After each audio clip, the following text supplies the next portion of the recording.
I'm always intrigued whenever Yorgos Lanthimos releases a new film. I'm always equally ready and not ready for what I'm about to watch, but I know I'm going to have a good time. This is exactly how I felt before going into Bugonia.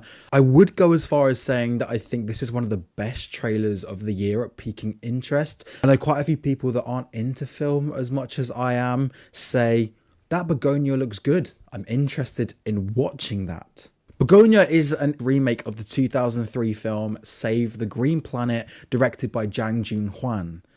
Sorry if I mispronounced his name, I apologise. But I haven't seen this film, but I've heard great things about this film from looking online, and due to the fact that I really enjoyed Bugonia, I might have to check this film out as well. This film did go to the London Film Festival, but I wasn't really able to check it out, but I wasn't really too bothered because the film festival ended about 2 weeks ago and this film has just come out. I mean, this review is kind of late as well, so that sort of just like puts into perspective that if there was going to be a film that I could sacrifice, I think Bugonia was one, just because I really didn't have to wait long at all to watch it. Bugonia follows Terry and Don, two conspiracy theorists who kidnap the CEO of a pharmaceutical company as they believe that she is an alien who is on Earth. Film comments on a few things, but the main ones are conspiracy theories and humanity and the way modern society is ran, and they can sort of work together. Terry, due to past experiences and what Michelle's company did to his mother by putting her in a coma. Michelle is this said CEO. Because of this, he sort of spiraled into the world of conspiracy theories on the internet, and this is why he believes that Michelle is an alien. Terry is absolutely persistent in his beliefs. Michelle is often trying to persuade him that she isn't, and he doesn't budge. He's fully convinced that Michelle is here to destroy the Earth, that she can help open discussion with her emperor in them leaving the planet and leaving the human race to be.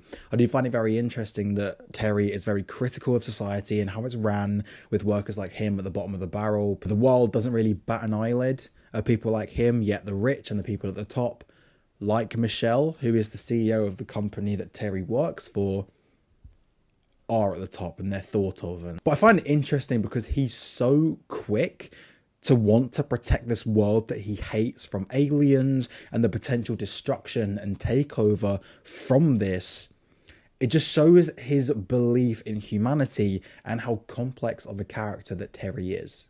There is the use of bees to symbolize society. All the worker bees will work for the queen, much like how all the workers like Terry work for Michelle. They talk about collapse disorder, or CCD, which is where the colony of bees collapse, leaving behind the queen and I think some immature bees as well, which is a huge worry for Terry because he is an amateur beekeeper himself. This could ruin his apiary, but it also reflects the world if the aliens manage to accomplish what he believes they are on Earth to do. It could be like this, where Terry is an amateur beekeeper himself. He discusses with Michelle about the bees, and she mentions what she loves about them is their work ethic for the queen, which much reflects her position in the company. I'm really happy with how everything here is treated so seriously because I feel it's so easy to play a conspiracy theorist in a goofy manner, but that isn't really what happens here. We're given the chance to understand why Terry has become so attracted to these theories and why he spiraled into this theory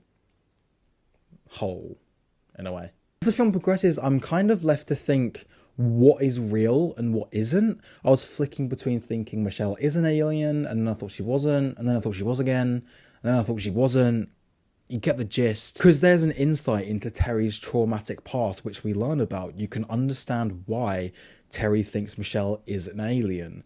Jesse Plemons' performance really aids this. He's absolutely phenomenal and you believe him in a way. And Aidan Delbis I thought was really good in this film, and I really hope that I can see him in more projects. There's a lot of intensity brought by the two leads. These are two characters who feel very strongly about how they feel. There are quite a few back and forth discussions between them which are so fascinating to experience. How each one of them deals with the situation is very interesting because Terry is so strong and so passionate in his feelings, and Michelle is ruthless and cold in the negotiation process. She treats her captor and this situation as if it's a meeting, at work. Emma Stone and Jesse Plemons are both really, really good. I do think we're seeing some of the best actors that we have right now in this film. Seeing them both work together is just phenomenal work. I'm captivated by both of them here, and I think that they really fully understand Yorgos Lanthimos, and it really shows. Oscars, I think Bugonia can do well next year, just nowhere near as well as Poor Things did. Poor Things got 11 nominations and 4 wins. That's not happening for Bugonia. Emma Stone is currently in for me. She's always so great. I do think she is one of the best actresses out there, and she proves it in this film. The Academy also love Emma Stone, and for good reason. So I do think she is more likely in than out. In a lead actor, someone has to miss. It's a very stacked category, in my opinion. After seeing this performance, there's now 8 actors fighting for 5 slots. And when you look at each actor individually and you look at the film, I do think there are only 2 locks in Leonardo DiCaprio and Timothée Chalamet. I know Marty Supreme isn't out yet. I haven't seen that, so I don't know if I can say that for sure. But it just feels like Chalamet's in. So when you look at it, really, there's 6 actors fighting for 3 slots.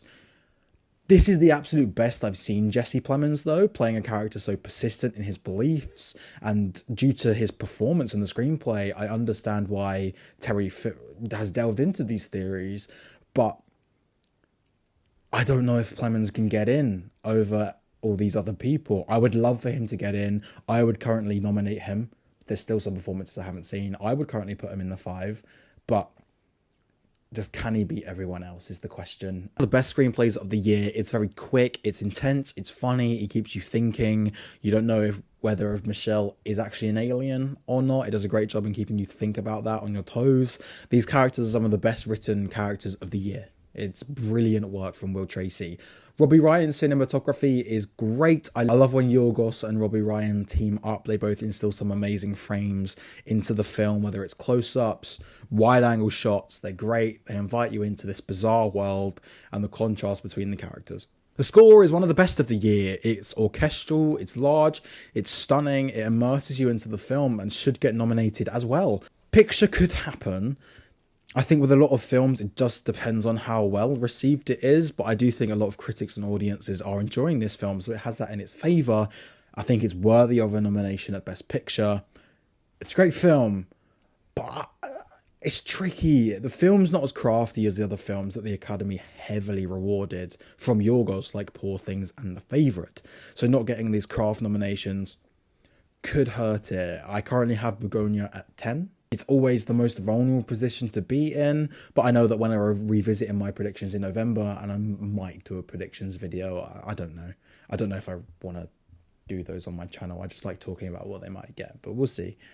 It might not be there by November, but it's currently in my top 10 right now. I was a huge fan of Bugonia. I do think it's one of the top 10 films of the year right now. I knew I was going to really like this going into it, and I really did. So I'm going to give Bugonia 4.5 stars. Closer to a 4 than a 5. If you enjoyed the review, please like and subscribe on the socials. It would be much appreciated. And if you've seen Bugonia, did you enjoy it? If you haven't, are you looking forward to it? And I'll see you in the next.